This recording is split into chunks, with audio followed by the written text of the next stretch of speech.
Well, why don't we begin since it's 5 after 7? My name is Rick Neville. I'm the president of the Austin-Healey Club of New England.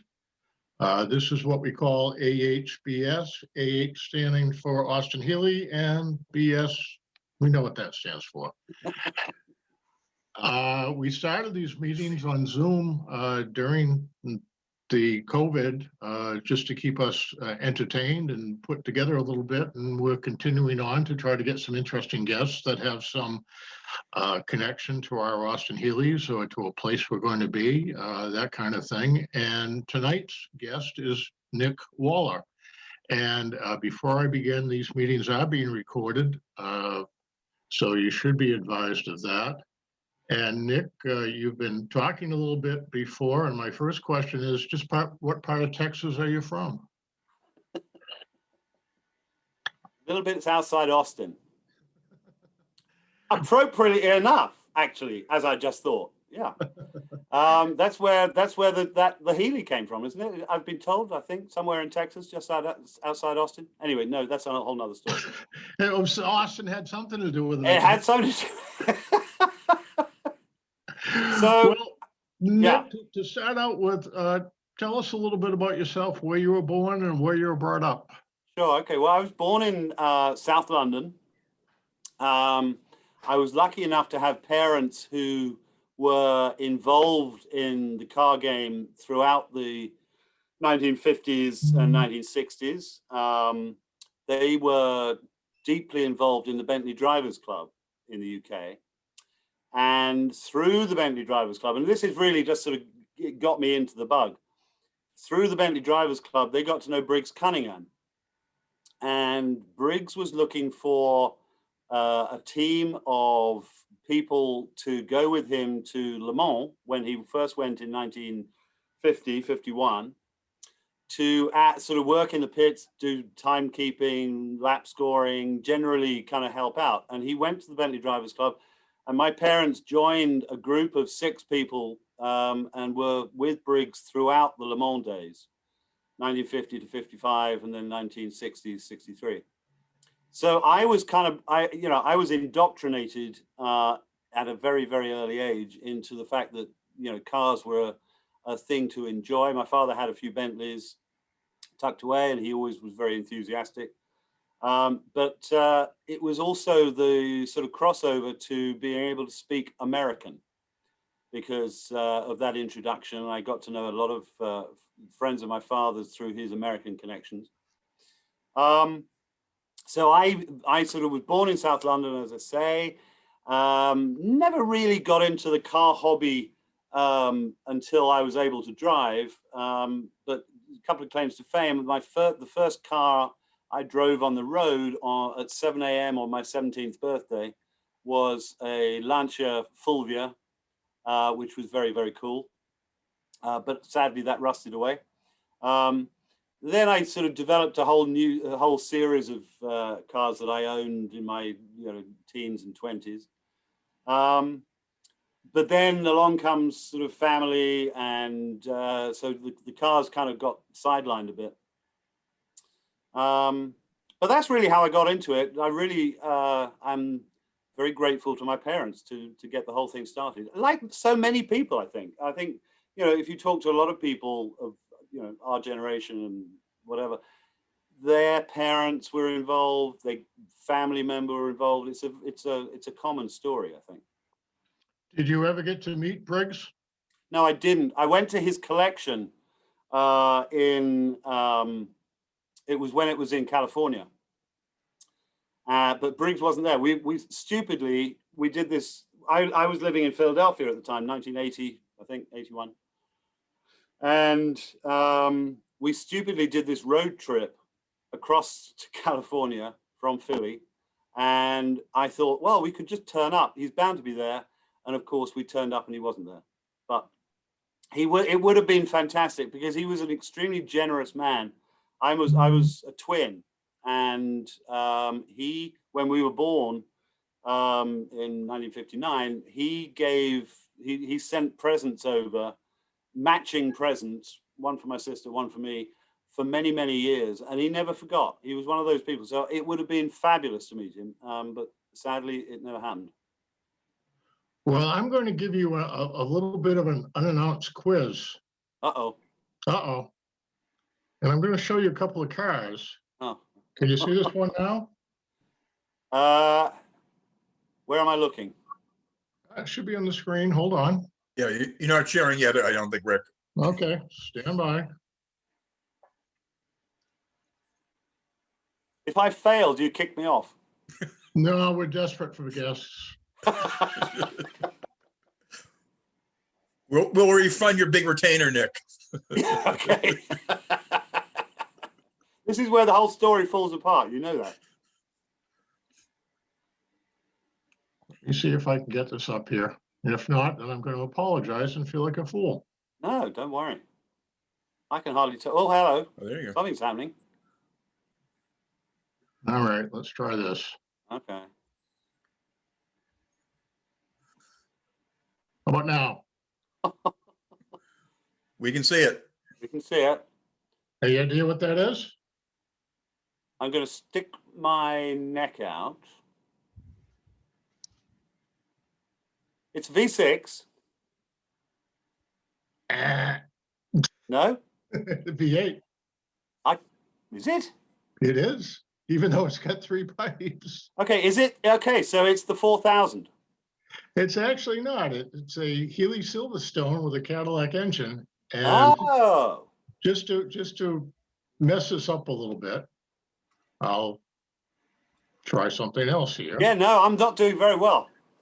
Well, you've missed the first one. I prefer it with a 2.4 really original. Right.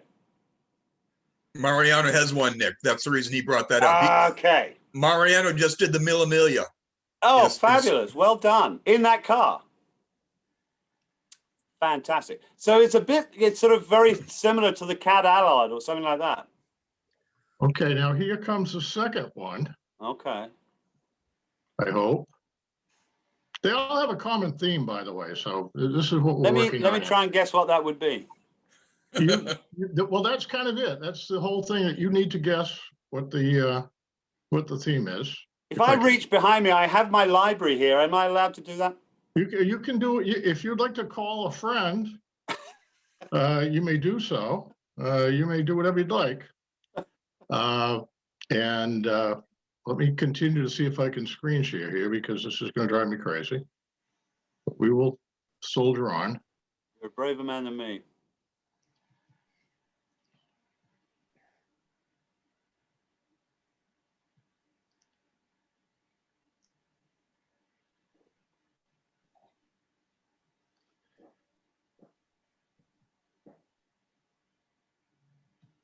Gone ominously quiet.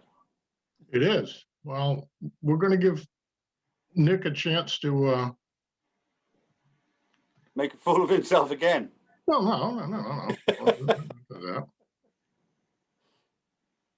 about now? Is that showing up? Oh, wait. Oh. You should be seeing a blue car with a white meatball. If not, please let me know. Okay. No.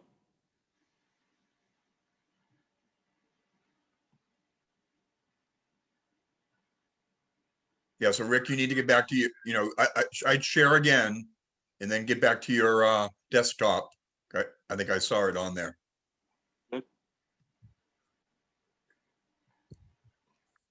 It's not. Hold on.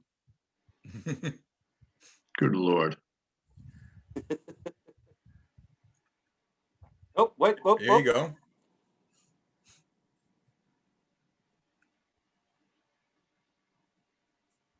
How about that? Is that showing up now? Yes, it has. Okay. Is this getting any closer? Yep. Okay. It's a sprite. It's It is a what sprite. we would call a frog eye, and you would call a bug eye. And has it got Sebring connotations? It's got some Sebring history there. It does. Okay. And we'll go to the third one. Okay. Hopefully, more Sebring.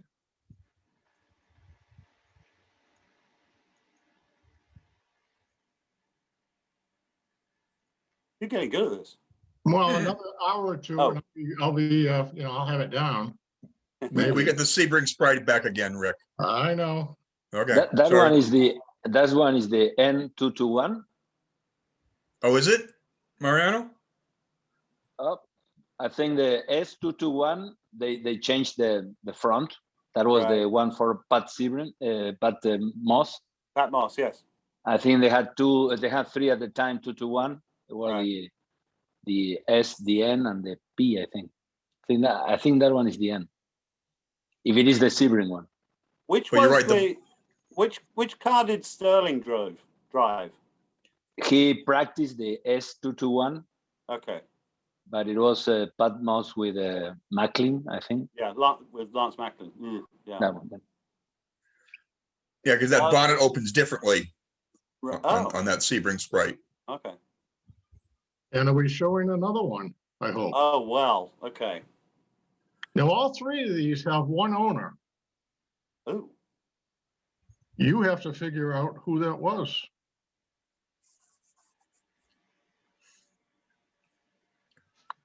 it's American because I think is that American colors there? It is. And I know To make sure that you don't have to suffer anymore with either me trying to share screens or you trying to figure out who these things are and who they have in common, they were all Healey's that were owned by Briggs Cunningham. oh my goodness gracious, I did not know that. Wow. The first one, Gosh. the Silverstone, was a car that he ordered from Donald Healey Yeah. specifically to put a Cadillac engine in it. Right. The second, What year was this? that would have been 1950, 1951, somewhere Right. about that time. 51. 51, Mariano? Yeah. Right. Yep. The second one, actually the one we have right now in front of us, that white Healey 100S with it is a blue stripe up the middle, Yeah. was the first Austin-Healey 100S, AHS 3501, that was ordered by Briggs Cunningham, the first one to be delivered.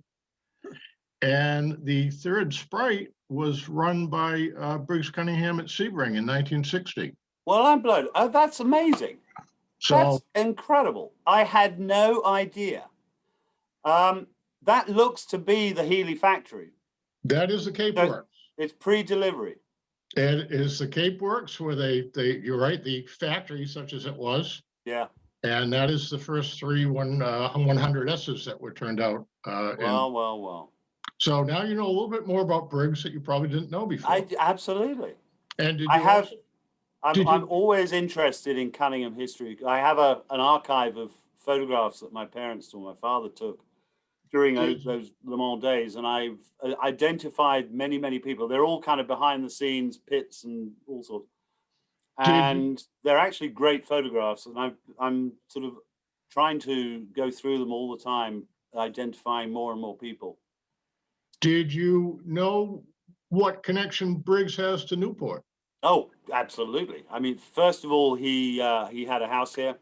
The America's Cup, obviously.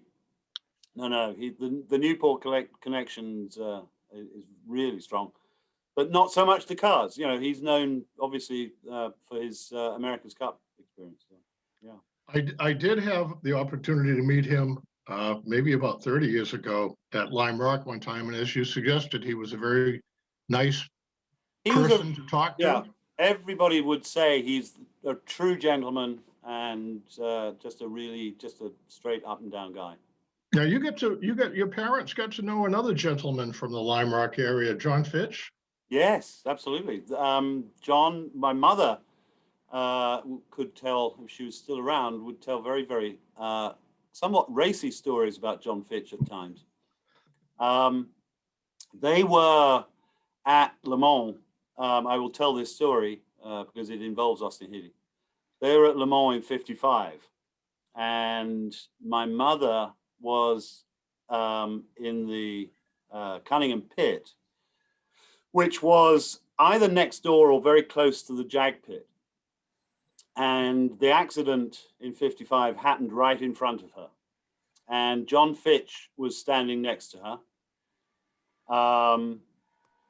Or was he outside? No, I can't remember whether he was out. Anyway, whether he came in shock after the accident, and my mother helped him out of the car. I can't remember, but she tells the story that it all happened absolutely almost exactly opposite the pit.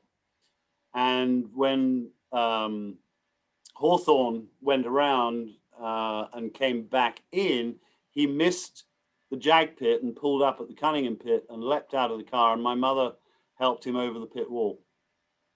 And she would tell that story and, you know, get very emotional about it, because it was very, I think it was one of those things that if you were there, you'd never forget it. But then in more recent years, a very good friend of mine in the UK now owns the Macklin Healey. It was sold at he bought it at Bonham's a few years ago and restored it to 1955 Healey spec. And I kind of never quite sure whether it's a good idea or not. You've probably got good opinions on that. I think a number of people didn't know whether it was something that should be left as is or be restored or left alone. I don't know. You know, it was such a tragedy and so many people were killed. A terrible thing. If I remember correctly, wasn't it Fitch that tried to get the Mercedes team to withdraw? Yeah, totally. He tried in vain to get the whole race stopped. And it started his kind of passion for safety, of which he got very involved. He designed the water tanks at the end of crash barriers that you see on the highway, I think. That's correct. The good thing is he didn't design the Jersey barrels that we see everywhere on the side of the road. He just designed the crash barrier at the junctions. Yeah, yeah. Well, talking about trying to move something a little bit more pleasant. So, yeah. Well, first of all, I wanted to mention, you mentioned you grew up in South London. I just did an article about the great train robbery and the number of Healeys that were owned by the robbers. And they were all South London boys too, weren't they? They were, and in fact, it's one of those things I can't avoid it. But I knew a member of one of the families who was kind of an uncle, or they did not they didn't talk about it too often. But yeah, South London was full of rather dodgy people, as we would say. So you went in a different path then. I thought about robbing. And I thought, no, I'll leave it to the professionals. Yeah. So I went to a very good school in South London in Dulwich, and was very, very lucky. But I was never very good at school. I went the art way. So I went to art school after that and got into design. And ended up running a design business, which then got bought out by a publishing company. And this was a very good move, as it turned out. I didn't know it at the time. But the publishing company was the Lavenham Press in Suffolk in the UK. And they had published all of the Terence Dalton Watson motor books. From the very beginning, they were involved. Lawrence Dalton and Johnny Green were family members of the firm. Johnny Green wrote the great Bentley book, and Lawrence Dalton wrote a series of books on Rolls-Royce. And this just happened to be the company that bought my company. So all of a sudden, I was talking the same language and meeting very interesting historians and people with great archives and all of that. And then a few years later, Dalton Watson was sold and was bought by a Brit in Chicago, a guy called Glyn Morris. And Glyn thought it would be a great idea to go back to the printing and publishing company who'd originally started Dalton Watson, because he wanted to do a book about Pebble Beach. And all of a sudden, I found myself working on a great coffee table book about the history of the Pebble Beach poster. And that really was my introduction to Pebble, of which you know, I wouldn't be here now if it wasn't. It was a great opportunity. So we published that book. I came over to Pebble Beach and met all the people there, and you know, off we went. Nick, when did you first come to the United States? Originally in 1980, I graduated from art school in London, and as like probably 95% of art students, when they come out of art school, they haven't a clue what to do. And so I remember standing on the pavement outside the school in Charing Cross Road and thought, oh, now, wait a minute, I haven't really got a plan now. So I went to the pub. Then my father, who had moved to Philadelphia for a while, and he was teaching dentistry at Temple University. We were chatting on the phone, and I said, you know, I don't know what I'm going to do. I haven't really got thought. He said, well, look, I can get you into a program here at Tyler School of Art in Philadelphia. You can do an MFA in photography. And so I spent two years in Philly. So how old were you then? Oh, God. I would have been 21, 22. And how was that a change for you coming to the States from the UK? Huge change. In fact, you know, I mean, I was a poor student, and I recently, in fact, in 2019, after the first Audrain Concours, we drove down to Philadelphia. We saw some friends who were living there, Michael Furman and his wife, the photographer. And I thought it would be a great idea to revisit the 3 places that I'd lived in when I was in Philly. And I knew they were kind of edgy. They were cheap. The first one we went to was it was on North 8th Street in Philadelphia. And that wasn't so bad. It was I remember it very, very well. At the time, it was a building that was owned by the Quakers, and it was kept very well. And it was a nice kind of oasis amongst the not so good. And we had photographs taken. We moved on. We'll go to the next one. I said, right, well, let's go to the next one. It's nearer the dental school on Broad Street. Well, good grief. If my sons, I have 3 sons, if one of my sons lived where I lived, I would have gone in and rescued him. I have to say, it was kind of a little bit edgy, you know. But it was, you know what? It's all good experience. I'm a big fan of a whole, you know, a variety of different experiences, from good to bad to whatever. It all, you know, it tells you about the world.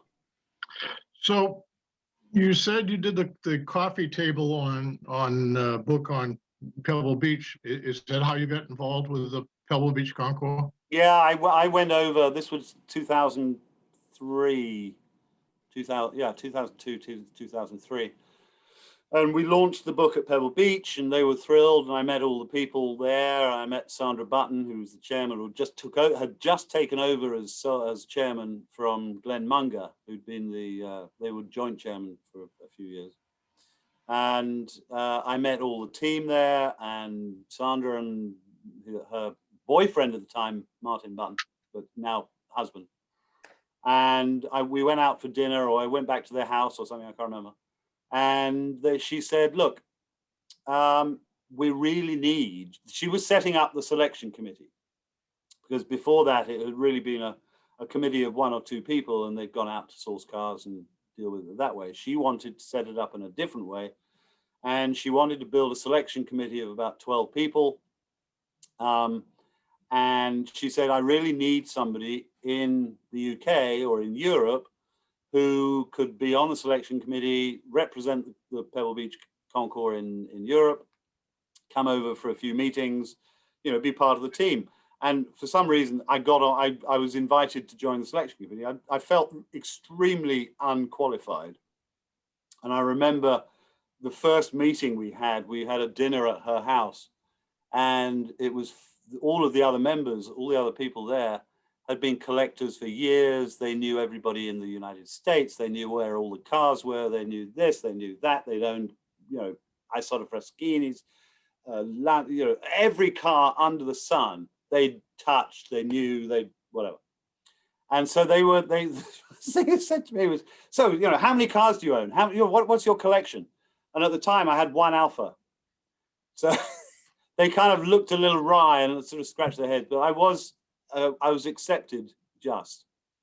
And it was a very lucky break. It really was. I mean, I could talk cars, and I knew how to speak. And from then it was just more of an opportunity. So I was sort of part-time involved with Pebble Beach for a couple of years, and then my circumstances changed, and I was able to sort of free myself up from a full-time occupation. And I said, look, I'd really like to do more for you, get more involved. I'm here. I'm whatever you need. And so I became a kind of full-time consultant to Pebble. And really, that was the key to the door. Could you talk a little bit about how the selection process works? Sure. I mean, it's developed over the last 16 years, whatever it is, since I've joined. Pebble is, I think, possibly unique. Certainly unique in the United States. It's privileged and extremely lucky that its reputation is so good and so strong, in that we get out, we announce the classes for the year 12 months ahead, and we send details to all of the current collectors. We advertise it, we put it out there. We then get upward of 1,200, sometimes more, applications to show a car. And we have to, we look at every single one, how it fits with the class structure that we've set up. But we have to whittle it down to 200 cars, or less than 200 cars, really. And we actually whittle that down to about 150 cars, because we all have different cars that we're going to go out and seek and build classes around some special cars. So I always say to people, when they've been accepted to Pebble Beach, they don't necessarily get an award, but they've had a great time. I said, look, you have won already. When you get an invitation to Pebble Beach, you've already won, because you've beaten many great cars. And it used to fall to me to write to people who we were going to turn down, and I'd try and let them down gently. And these cars were great cars, but they either didn't fit the class structure, or there were always good reasons why we couldn't take them. So it's one of the more difficult tasks that I used to do. Must be like the letters that go out to the colleges to tell you that you weren't accepted to your first choice. Yeah, well, that's it. And I always would say, it's a fabulous example. I mean, we would get half a dozen E-types every year, and in the whole scheme of things, I love E-types, fabulous. 100 S's. 100S would probably get into post-war sports now, because we've got to open it up to the hobby is moving on. People are apparently getting older, and we have to move the goalposts a bit. But you have to be aware that everybody has their pride and joy, and that car is it may be the best E-type in the world, but most years it's just not going to make it.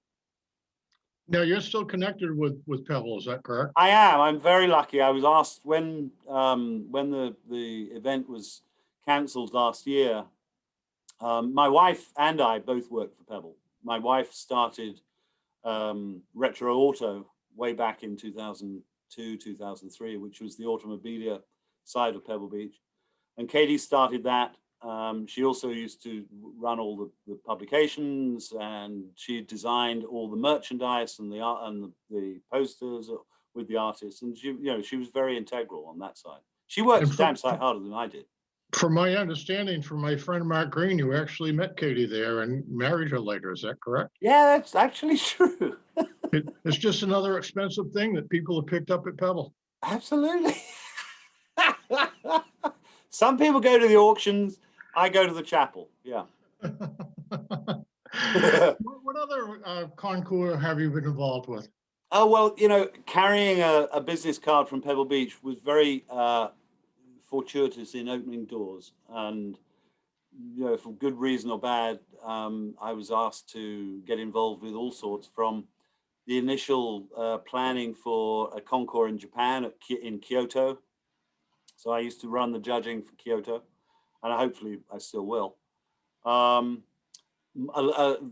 concours in Valletta in Malta. I got involved with Goodwood as a consultant. Gosh, Salon Privé. God, it goes on and on and on. And I also started my own little concours in the UK in Essex, called the Warren Concours, and that started very nicely. But it's always on the same sort of theme, different classes, mixed marks. Class winner goes through to be judged for best of show, etc., etc. I think it's a very clean and simple process. How did you come to be involved with Audrain? Well, it was great. We, as a lot of people, were hard hit in March, April last year, and literally within a 2-week period of Sandra called us and said, "Look, we're going to cancel this year. I'm not sure what the future is going to look like. We can't do anything. We're just going to shut down." And at the same time, literally within about 10 days, all of the other events that I was working on, they all just folded at the same time. So rather than take a holiday, we sent out a few emails, and I sent an email to Donald Osborne, who had taken over as the CEO at the Audrain, and I'd known Donald for years. And he said, "Well, look, quite seriously, we are actually seeing this as an opportunity. We would love you to come, both of you, to come and join the Audrain. And if you can find a way of moving to Newport, we would leap at the opportunity to take you on." And it was like, I've always said ever since, it was like a life raft coming to the Titanic in a way. And we were extremely lucky. So we moved. I moved from the UK. We rented out our house in Carmel, and we moved to Newport this time last year, about a year ago. And it's been a blast ever since. It's been fabulous. I should probably tell you, in case you're not familiar, that all of America is not like Carmel and Newport. I'm shocked by that. My wife, Katie, comes from Tulsa, and so we're often in Tulsa. So I might agree with you. That's a little different. Tulsa's a bit different. It is way. There's always good and bad. I always encourage people, because when I lived in Philadelphia, we used to do these road trips all the time. So we did road trips down to Florida. The best one I ever did was to Alaska and back from Philly. We drove up across Canada into Alaska, up the Alaskan Highway, back down Vancouver, Seattle, back across the country. We did 13,000 miles in something like 5.5, 6 weeks. I will tell you a story that some of these folks have already heard, but when I was in high school, my first car was a Frog Eye Sprite, and it was time to sell it. And two fellas, this was 1968, decided to buy it. They had just been on a trip to Alaska from Massachusetts. In a Frog Eye? Oh, no, even better. On a Norton Commander and a Royal Enfield. Wow. Wow. And they bought the Frog Eye after they came back because I think it represented luxury to them. That is incredible. Okay, I thought I was pretty good. That's just killed me. This was 1968, before it was really as developed as it is now as well. So. Well, we did it in 1981, something like that, maybe 82, I can't remember. And it was mostly unmade, the Alaskan Highway. But no, I don't think I would do it on a motorcycle. So tell me, how is Audrain similar to Pebble? The judging at Pebble, one can always throw rocks at it, but I would put my hand on my heart and say the judging at Pebble is as good as you can get. And it certainly sets out to be as good as you can get. Obviously, like every concours, there are some people who will scratch their heads and say, "I can't believe you passed over that car. you did this, you should, you know, that's but genuinely, I think Concours, who are serious about their mission, need to absolutely address the judging. Now, Pebble is very straightforward. It is about authenticity, originality, and really that's about it. And presentation, and whether it's either beautifully restored, perfectly restored as per factory, or it's been preserved and it's not been repainted and it's perfectly preserved. With the Audrain, we take that on board for about 60% of it, of the scoring, but we have a large number of points awarded for the history of the car and the story of the car and how the car talks to you. So that is, we look at it more in the round, I suppose. So there's that. I mean, Newport is a beautiful place. We are very lucky to have the mansions and fabulous locations. But you know, nothing really beats the 18th fairway at Pebble Beach. It's one of those miraculous places, and it's hard to beat. But we do our best. We're young. Pebble Beach is 70 years old this year, and Audrain is 2 years old this year. And so, although I'd love to, we can discuss it in the same breath. We're the new kid on the block, Did you know that one of the, I think it was actually the first Besta show at Pebble was in Austin-Healey? It certainly was. It wasn't the first, but the first was an XK1. No, it wasn't. It was a special that had been in the races. Oh, okay. But yes, there was 100. There was 100, probably 100S that is one of the best shows. Exactly. The early days of Pebble Beach, from 50 to 56, it really, with the Concours, was an adjunct, was an add-on to the races. So you would, and the vast majority of cars that were shown were new models at the time. It was really, the old car hobby, or whatever you want to call it, passion, hadn't really taken off. Old cars were just old cars. And so, 1950, there were brand new Morris Minors. There were brand new Jags all the way through. And there was a small class for older cars. So it's a very, very different event. Do you see Audrain as being a challenger to Pebble, or trying to emulate Pebble, or something of that nature? I mean, it's great to be thought of in the same breath, and I would like to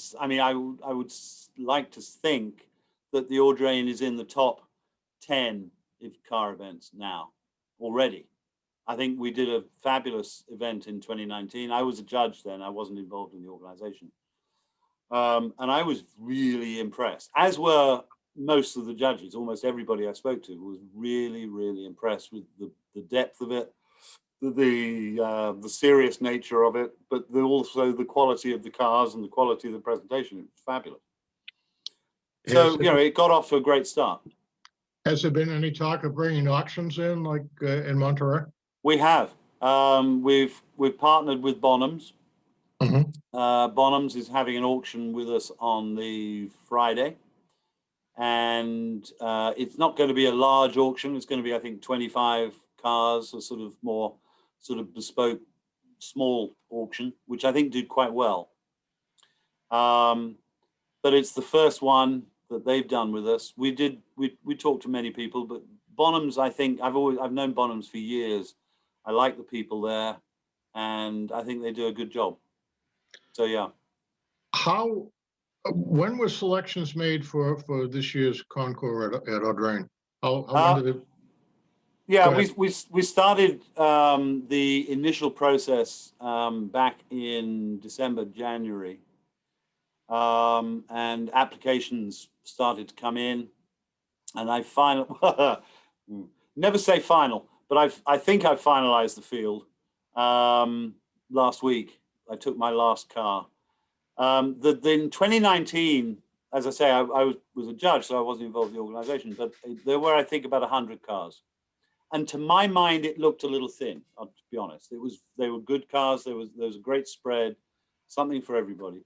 But I have increased the field to 175. And I've now got to go and get a new tape measure because I've got my work cut out to get it all on. Have you seen a difference in the quality of preparation of the cars between the East Coast and West Coast cars? Yeah, it's an interesting question. I don't think so, to be perfectly honest. At the top end, I think not. I think the whole, there was a time when West Coast Pebble Beach cars were, overchromed, overpainted, overblown, overdone, trailer queens, all of that. That has really gone away. So I think everything's been turned down a bit. I think the introduction of the tour at Pebble really kind of encouraged people to use their car and not be scared of, getting the odd little stone chip underneath. It's part of what the car is all about. Can you discuss the tour for a second? Because yeah. I found it fast. Frankly, I was there in 2019 and I couldn't afford the 18th green fee, but I did get to see the tour and I thought it was fascinating. And the drive itself was just it's spectacular. It's breathtaking. And the idea that I was really asking about it is the way that points are awarded for participating on the tour. Well, we take it quite seriously in order to encourage people to use their car, as I say. The actual judging, the actual effect on judging isn't as strong as a lot of people think.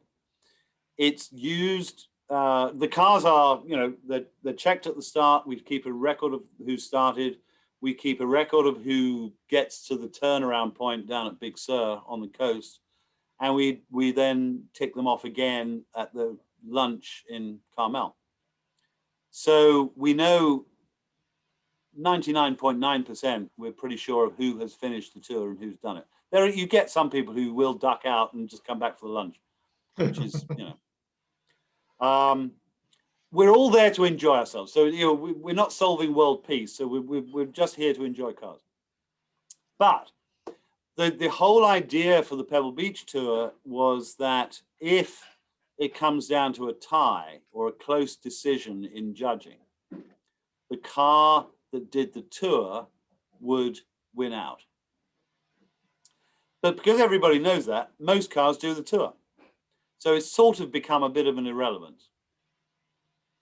But it's that day for me, the Thursday tour at Pebble is almost my favorite day because they're all out there. The public love it. The town loves it.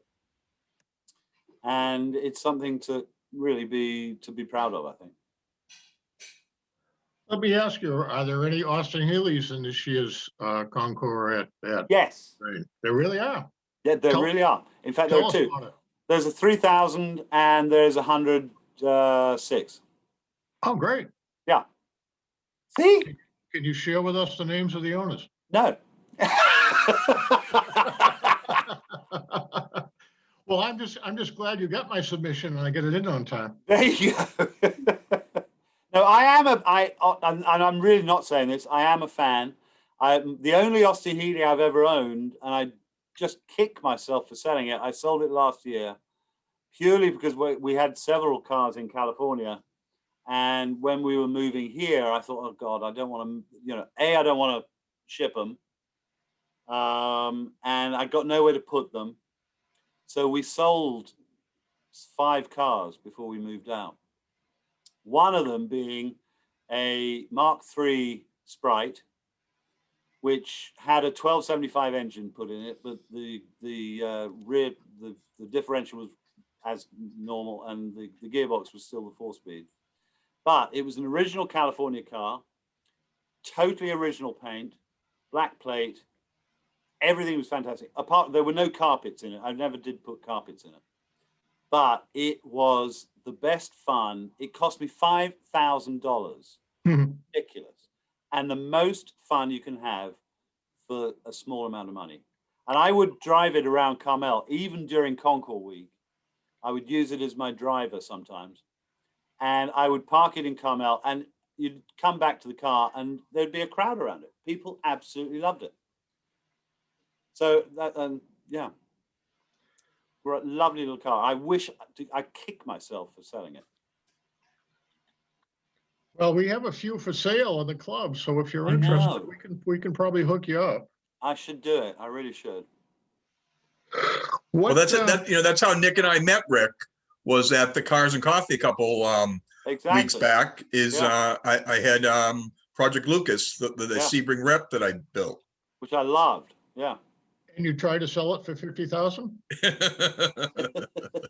It's Lucas's, it's my grandson's. I can't sell it out from under him. One day I will. One day I will. So do you still have a home in England? No, I was back there. I have 3 sons in London. Wow. And for the first time in my life, I kind of arrived in Heathrow and I thought, right, off we go. And I suddenly realized I've got nowhere to go. So I went and stayed with, well, I did my 5 days quarantine, which was a chore, but I did that. And then I saw my sons.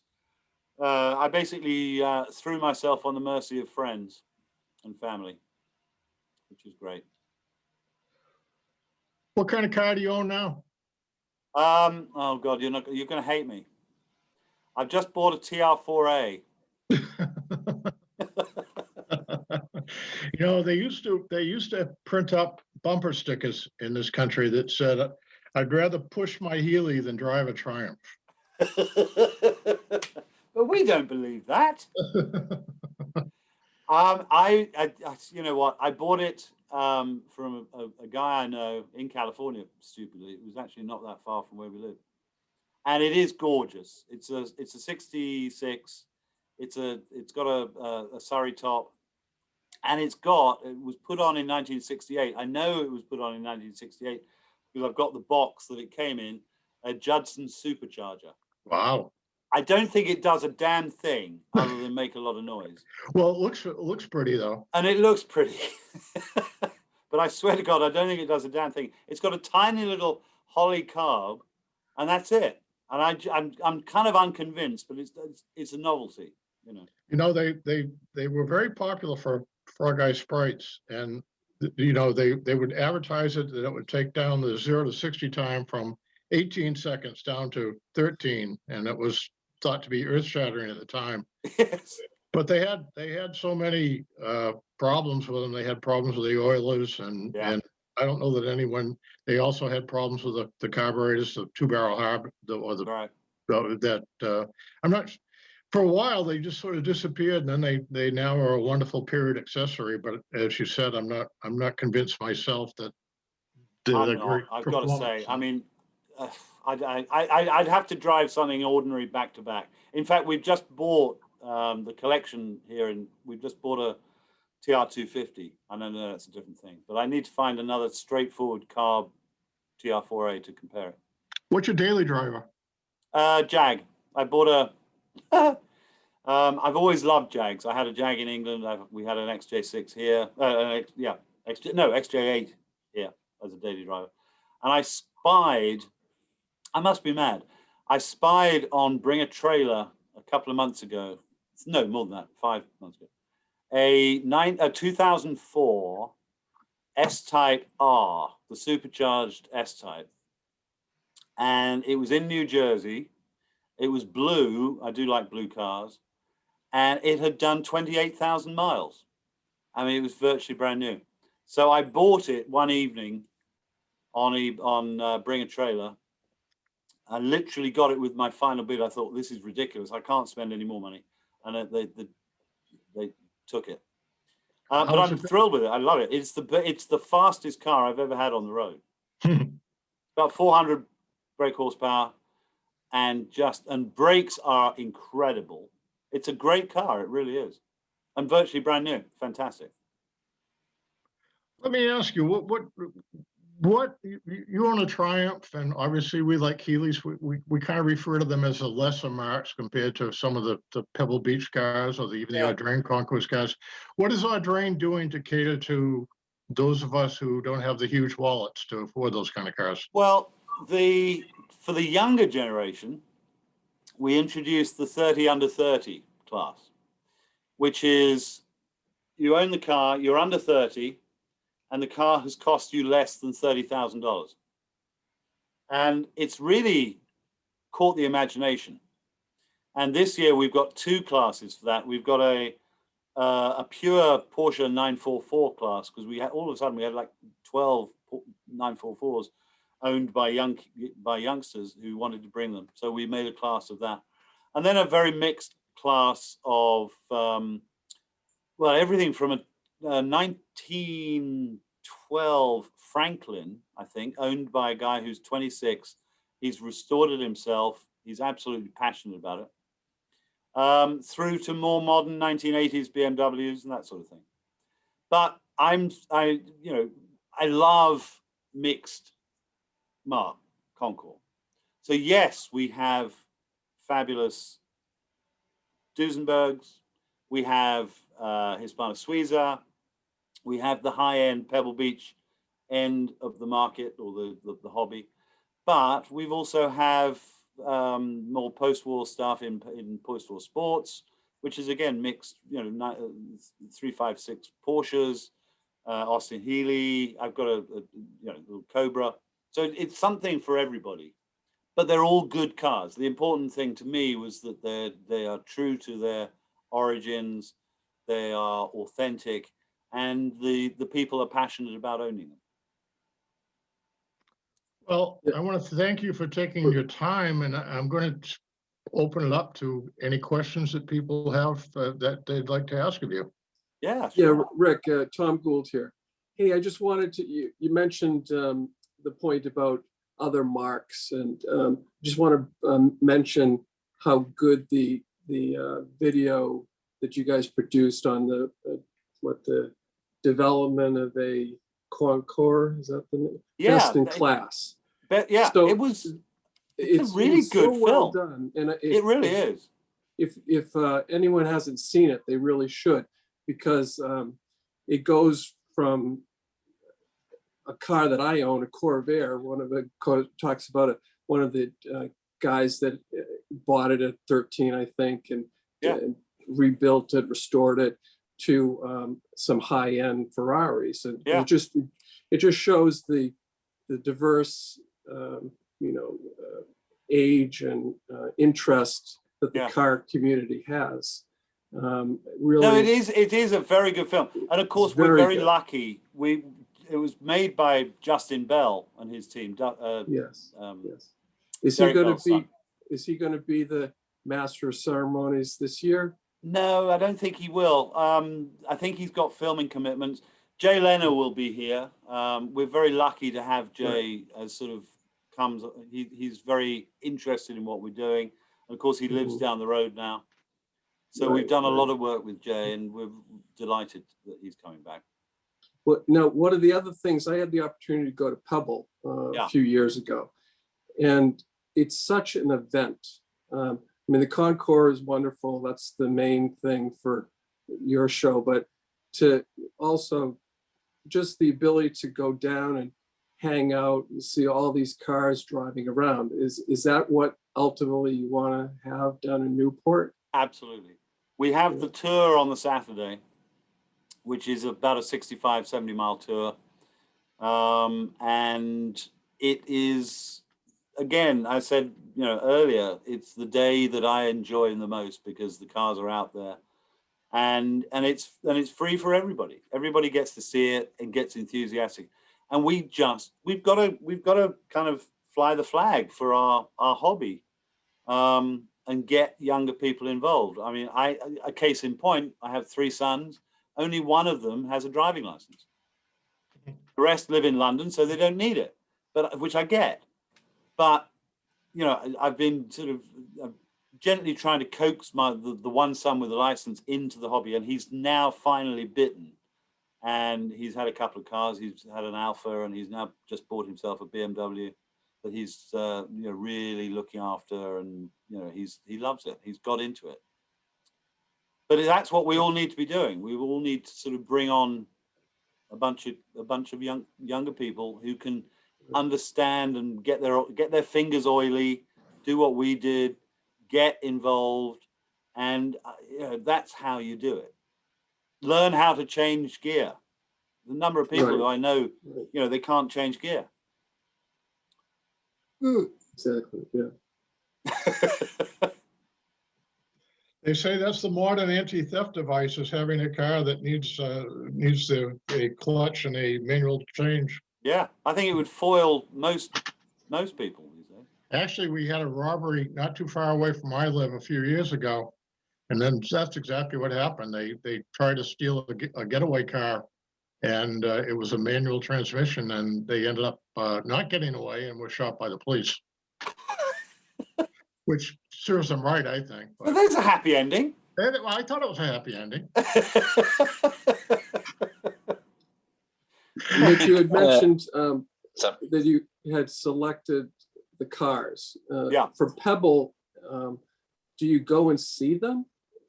No, well, this highlights the depth of knowledge on the selection committee at Pebble. Most cars that are submitted that are known, the real heavy hitting collector cars, someone on the committee will either have owned it, seen it, restored it, has touched it. So we're very lucky in having very knowledgeable people. Occasionally, and this is what I used to do in England for the people in Europe, I would often go and see the car, and just to be nice, just to sort of get these people. Our mission was to spread the word around the globe, and get more and more international visitors.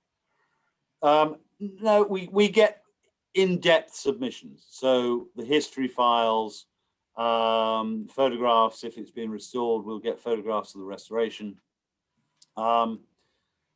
And we will check each one out, because we do get a few people submitting cars that aren't quite necessarily what they're purporting to be.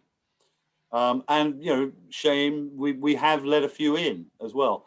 There have been occasions where you've slipped up, you've missed something, and a car gets on the field, but the word will soon go around, and they won't come through in judging.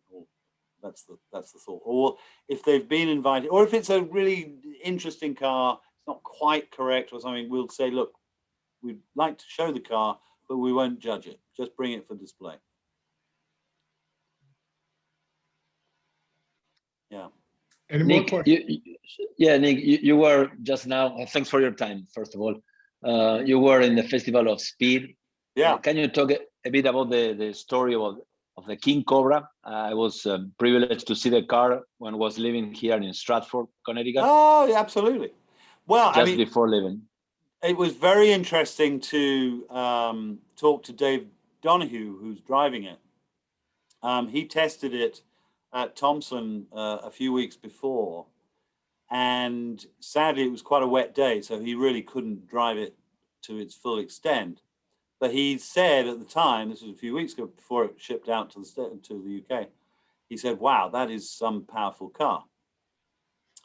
Well, when it gets to Goodwood, and everything was done, took it out for a first test, he said it is one of the most powerful cars he's ever driven.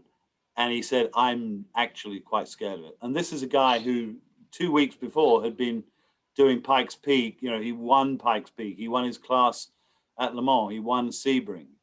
He won Daytona. He's a guy who knows what's what. And he said, this is one of the most terrifying cars I've ever driven. The power to weight ratio is ridiculous. And extremely delicate. The alloy, the body was like paper thin in places. And during its restoration, they were really very careful not to lose that. But it's extremely light. You kind of breathe on it and you make a dent. but it's been done beautifully. It's been done absolutely beautifully well. Not a thing out of place. So it will come out to play again. But it was great to see it. And this year the Duke was very keen to get a lot of American content. Mario Andretti was there, and a lot of other Americans. Roger Penske, the whole Penske team were there. So he was thrilled that Dave Donahue was there because Mark, his father, had driven for Penske, and Dave knew them all. It was great. It was a fabulous weekend. We really enjoyed it, and we were looked after beautifully. There's no place on earth like it, and there is no person like the Duke of Richmond to put on a show as well as he can do it. He has a fabulous team behind him, and he's just so passionate about what he does. The secret of success with Goodwood is that he touches everything. He's a designer, he's an artist, he's a photographer, he's a great businessman, and nothing is done at Goodwood without his kind of approval and without his forethought. It's fabulous. Thanks a Since lot. we have to bring everything back to Austin-Healey's, you may not know that the person that was responsible for putting the first 427 motor into a Cobra was an Austin-Healey owner. He was given the job by Shelby. Right. He would show up he was putting a 289 Ford into his Healey, and he'd show up at the Shelby factory to buy parts. Right. And eventually he hung around long enough. They gave him a job, and he supposedly Phil Remington had seen the job he had done putting the 289 into his Austin-Healey and said, how would you like to try to put a 427 into the Cobra? And that's, Wow. his name was Donald Sutter, I believe. Right. And he was the guy that actually did the fabricating to put the Well, I'm blown. car. Yeah. Well, of course, the AC Ace and the Healey 100 were, they're close cousins, really. Sure.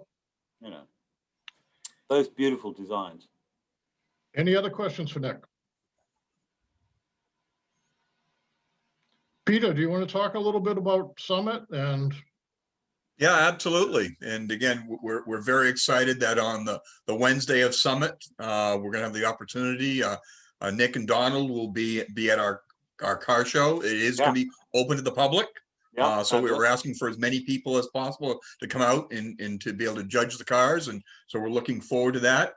Then in the afternoon, we're going to be at the Audrain Museum. Matter of fact, Nick, I've got a call on Wednesday morning with Victoria to go the particulars with Linda Hakla and I, who's our treasurer, to go through that. And she'll look after you. She's great. Yeah. She is. Yep. Yeah. I had a chance to meet her at Fort Adams, excuse me. I think the week before, 2 weeks before, when you and I met. So yeah, looking forward to that. So great. We've sold out. This is the first time that I ever recall we've ever been able to sell out the event. And that's fantastic. That's really good to know. I think we're all experiencing, I think, a real enthusiasm to get out and get going again. The world has been locked down for so long that I think it's so reassuring that car events and the car thing is still there. Right. So Nick, just curious, because we've seen in the pictures from the Audrain as it relates to the 100 that you have that Aston Martin green. Do you have any idea which car you're planning on bringing to the car show? It will be probably that one. Actually, I love that car. There is a 3-liter. There is. Do you like 3-liter or do you always go 3000? I kind of flip flop. I would say quite often people refer to them as either BT7s, BN7s, BJ7s, or BJ8s more than 3000s. Okay, then maybe it's a British thing. I don't know. Yeah. Yeah. Anyway. Yeah, I have a good friend of mine in the UK in Winchester. He always calls his a Mark III. He doesn't say BJ8. We do have a Frog Eye as well. So we'll narrow that down, but we'll let you know. Well, if you'd like to bring maybe both, we'll bring all. More than happy. Yeah. We also recently bought part of the Donald Healey archive as well. You guys might be interested in. Really? Yeah. We've still got to get to grips with what's in there. We need to dig into it and really see what's there. Because I know a lot of that's at the Healey Museum in the Netherlands. That's right. Yeah, yeah, In Mevig, yeah. you know, That's an extraordinary place. That's How the did same that one start? that's the same one that John Nikas can put his hands on. Yeah. Okay. So Good. without telling tales out of the school, this is the part of the archives that's out on the West Coast? I think it was. I'm not, I'm not entirely sure. Okay. It didn't get wasn't involved in the whole deal. But John Nikas was involved. Yeah, John's one of the contributors. But I even invite him for a barbecue at home, trying to get the name, and he Right. was under pressure, and Yeah. we were like beating him to death in the floor, but he was not releasing the name. Not even with the Argentinian barbecue. My God, I'd have told you anything. Mariano will be there at Summit, so Nick, you'll get a chance to meet him there. Excellent. Mariano, have you decided which car you're bringing? BG8, and Okay, great. depending how it goes, perhaps a 100M, but I Oh, need 2 weeks to negotiate. love that. Okay. Love that. Bring them all, Mariano, please. Yeah. Oh, D5, it's across the ocean.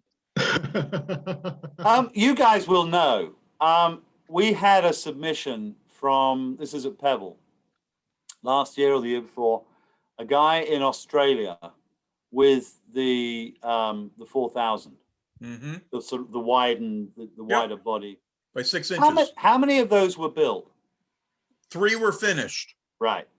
So there's one in the Healey Museum, one of the automatics. So I believe there was a white one. So that, in fact, the dark green one, the British Racing green one, I had the opportunity to drive at Goodwood in 2018.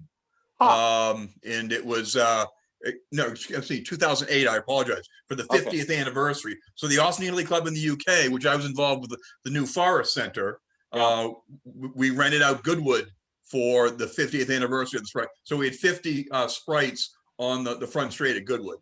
Right. And so I had the chance to drive that 4000 with the automatic, that Rolls-Royce engine. Yeah. And it was a totally different driving experience. Yeah. And it's about 6 inches wider or something. Exactly, right in the center, 6 inches wider. Yeah. It's funny, 2008, you just reminded me, I started the Brooklands Double 12 that year, and we had a class for sprites in that. Okay, excellent. Yeah, a lot of Sebrings. The guy, I can't remember his name, who was very involved with sprite racing. What was it, Joe Cox? No, although that name rings a bell. That name absolutely rings a bell. Yeah, so Joe was the one that owned that 4000. He had owned it. That's exactly right. Boom. 50 years or so. Yeah, that's exactly it. Yep. God, so Joe was very much involved with the Healey racing scene, the vintage racing scene. No, it was a guy called Philip. Oh my God, he had a beautiful Sebring sprite. Philip, somebody or other. Anyway, never mind. Okay. Lovely cars. Yep. So man, like that BT7 behind me right there, the white one, that's Bill Rawls' car. Right. And Bill Rawls is going to be shipping his car here next year, and going to be campaigning vintage racing in the United States next year. So I'll be the caretaker of that car in 2022. Nice, fantastic. Yep. He's building a new BN7 for his son Jack. Oh, you see, that's what you got to do. That's absolutely what you got to do. Yeah. Yeah. Fantastic. So looking forward to that. Well, great. Other questions for Nick? You mentioned dental school. Dana Booths was on there. He's a dentist, and I saw him perk up when you talked about dental school, Nick. Well, my grandfather was a dentist. My father was a dentist, and Katie, my wife's father, was also a dentist. So we've got no excuse, really. Absolutely. And Dana, you're on mute if you want to say anything. Dana, you're on mute. The red button bottom left, where it says a microphone. There he goes. Yeah, I went to Fairleigh Dickinson. I didn't go that far down to Temple. I was in New Jersey, Hackensack. Oh yeah. Good number of years ago. Yeah. Well, my father and my grandfather had a practice in South London where I was born. And then my grandfather retired and my father kept the practice going. But he kind of got more into education and health in general. And he became chief dental officer for one of the London boroughs. And then, as I say, moved to Temple University and started the Department of Community Dentistry there. So he and I were absolutely on the same page with community medicine and that side of things. He did good things. Neither of my sons wanted my practice. I had visions working for 4 to 6 weeks a year. Yeah, no. My father always warned me off it. He said, just don't do it. And I have to be honest, it never occurred to me. But my father gave it up because he said he didn't like getting his fingers wet anymore. Love. Thank you for joining us, Nick. It's been a real pleasure. Looking forward to meeting you in person in September. Absolutely. No, it's been a treat. It really has. Peter, I'm going to forward, we had posted the Audrain video that Tom had talked about on our Facebook page, but I'll send you the YouTube link to that to put on the website because it's an excellent, excellent video. And it makes us look really quite good. It was excellent. It was very entertaining. Well, and I think, isn't it, Nick, didn't just the registration form for attending the Audrain Concours just was published today, I believe. Yeah, I think so. We've been pushing out now. Yeah, and we've suddenly got into gear. I've been kind of, yeah, we might be a little bit behind, but I'm assured by the rest of the team we're ahead of the game where we were in 2019. I think we're all a bit close, but yeah, it's all going well. It's going to be a fabulous week. Right.